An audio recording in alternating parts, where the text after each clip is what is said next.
Bila orang tidak tahu keyakinannya ini apakah diridai Allah atau tidak, tapi dengan kekuasaan dia tolong agamanya. Mengapa orang beriman yang yakin la ilaha illallah Muhammad Rasulullah, tapi dia tidak berbuat apa-apa untuk agamanya? Kelak dia akan ditanya di hadapan Allah. Bagi yang punya telinga hanya akan ditanya telinga, bagi yang punya mata hanya akan ditanya mata, bagi yang punya lidah akan ditanya lidah. Tapi yang punya kekuasaan, selama engkau berkuasa, apa yang sudah kau pakai untuk agama Allah? Berapa masjid yang kau bangun? Berapa musalla yang kau bantu?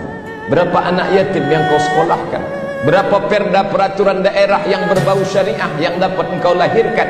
Karena permasalahan problematika umat tidak selesai dengan khutbah Jumat. Anak-anak remaja keluyuran malam lewat jam 12, jam 1 malam.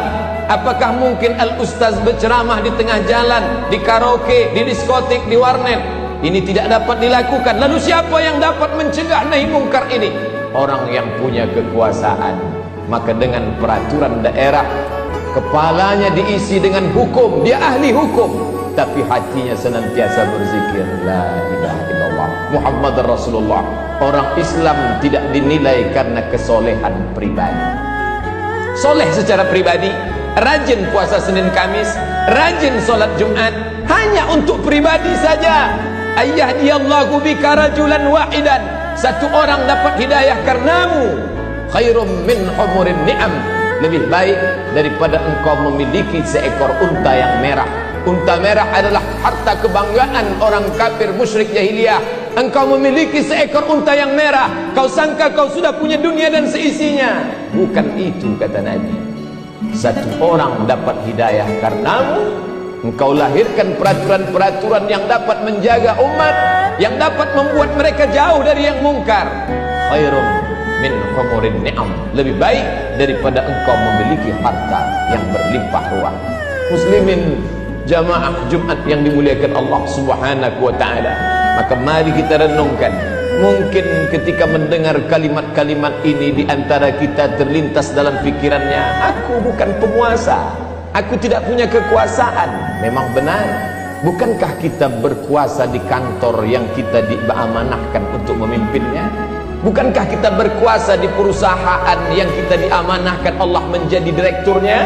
Bukankah kita berkuasa di tengah keluarga kita? Paling tidak kita semua adalah kepala keluarga, dan kita berkuasa kepada anak istri. Ya ayyuhalladzina amanu, hai orang beriman, qu anfusakum, jaga dirimu, wa ahlikum, orang-orang yang berada di bawah kekuasaanmu, nara, dari api neraka. Seorang pemimpin tidak dapat mengatakan yang penting aku selamat, yang penting saya salat, yang penting saya puasa, masalah anak buah saya bukan urusan saya. Kita kan sudah dewasa, urusan pribadi urus masing-masing. Hubungan dengan Tuhan adalah hubungan individual. Ini kalimat orang-orang sekuler yang memisahkan diri dengan agama, yang memisahkan kenegaraan dengan agama. Dalam Islam kita diajarkan, dari sejak mulai bangun tidur, buka mata sampai tutup mata, harus berdasarkan ajaran Islam. Ya ayyuhalladzina amanu, wahai orang-orang beriman, udkhulu, masuklah kamu, fisilmi, dalam Islam, kafah, secara keseluruhan. Salahkah bila orang sudah tidak punya kekuasaan lalu rajin ke masjid, rajin berinfak sedekah? Tidak salah, baik. Dia ingin menutup usianya dengan husnul khatimah, amat sangat baik. Tapi alangkah amat teramat sangat baik bila kekuasaan itu ada dalam genggaman tangan, itulah yang dipakai untuk menolong agama Allah Subhanahu wa ta'ala.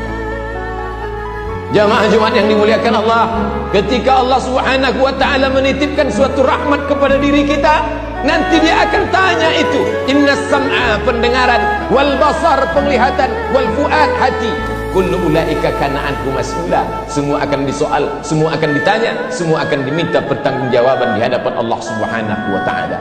Mungkin kita tidak punya kuasa, tapi ada rahmat harta yang dititipkan Allah, maka harta itu juga bukan hadiah. Harta adalah tanggung jawab dan amanah. Sebesar apa harta itu sudah kita buat untuk menolong agama Allah Subhanahu wa ta'ala. Syekh Muhammad Al-Ghazali guru dari Syekh Yusuf Al-Qaradawi, menyebutkan dalam salah satu kitab tulisannya bahwa orang Perancis berinfak dalam tanda kutip, menghabiskan hartanya 150 ton emas untuk merubah agama kaum muslimin yang ada di Afrika Utara, Tunisia, Aljazair, Maroko. Khatib menyaksikan sendiri katedral besar tegak berdiri, menaranya mencakar langit di tengah kota Rabat, ibu kota Maroko. Padahal tidak seorang pun orang Maghribi yang berubah keyakinan. Mereka sudah siapkan harta begitu banyak.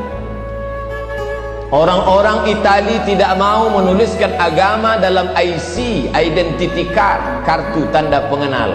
Apa sebab? Apa kronologis orang Itali tidak mau menuliskan agama di kartu tanda penduduknya?